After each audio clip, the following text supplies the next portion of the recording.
Hello everyone. We have been hearing about this share buybacks. I made one comment earlier. Now let's examine this share buyback in detail. These share buyback arrangements are very simple. That's the company is buying back its own using shares in the market using its own reserves at a premium compared to the market price. Now, why premium? What is the requirement? Why should they do it? These are the issues. Till now, Cognizant has done it, Wipro has done it, TCS has done it, and Infosys is about to do it. Now, share buyback means it is a repurchase of shares. It can happen in three ways. Either the company purchases its own shares in the open market, or it chooses tender offer and negotiates a private buyback. Now, some of the reasons why companies go for a share buyback is to boost the earning per share. If you buy back your shares, the number of shares will come down. When the number of shares come down, then the earnings will be distributed over less number of shares. When they are distributed over less number of shares, the earning per share will go up. Next, it is another way of rewarding the shareholders, especially big shareholders like these funds, hedge funds, which have large amounts of investments. And because of the Trump effect, they are very doubtful about the IT sector, and they want to force these companies into paying them at a premium, paying them a premium for their holdings for so long.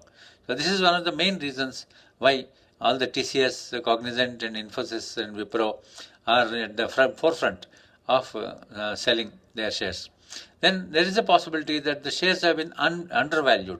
When their shares are undervalued, when a company feels its shares are being undervalued, it means there are more shares in the market than there are buyers. Then a buyback will reduce the number of shares that are floating in the market, so that the price will go up.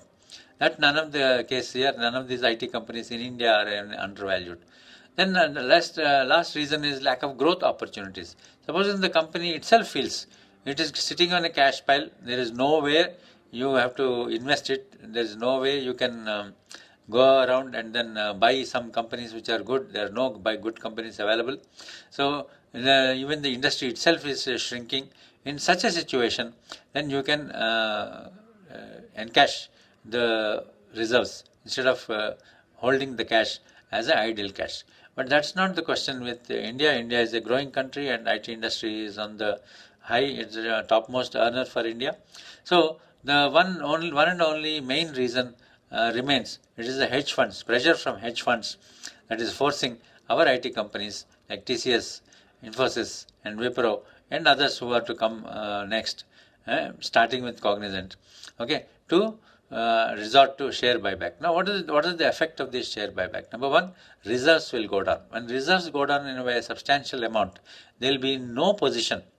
These companies will be in no position to buy a competitive, a small scale startup, unicorn, which is going to add power to them, add market capitalization to them, add market share to them. That they will not be able to do. Two, when the reserves are less, then the future dividends that are paid will also be less. So future dividends the companies will not be confident to pay. They will not be able to earn. Actually, reserves are the secret, the money that is pumped into the company. So if the reserves go down by way of cash buyback, their earnings, that means the money that is used in the business, will also go down. And because of that, the next year's earnings will be negatively affected. So this is actually a very big fraud on the customers, on the small shareholders.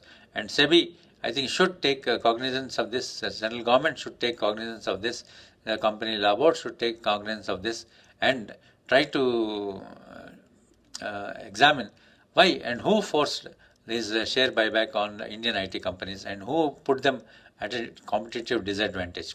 Now, another reason that is quoted by all the companies which are parroting the foreign logic is that tax advantage will be there. Share buyback, because tax arbitrage is available. It delivers a higher value to shareholders compared to a dividend distribution. So that is nonsense. In India, 15% tax is levied in companies distributing the dividend, and recipients will have pay only 10% more. So dividend comes to, that is 10% is applicable only when the dividend is more than 10 lakh. Very few people maybe. So actually in India, we normal every middle class fellow who pays around 20% to 30%. So here he is paying only 15% tax. So where is the problem? So in this, these are the logic. This is the truth behind share buyback. So please, SEBI and Company Law Board, take action on this. Thank you.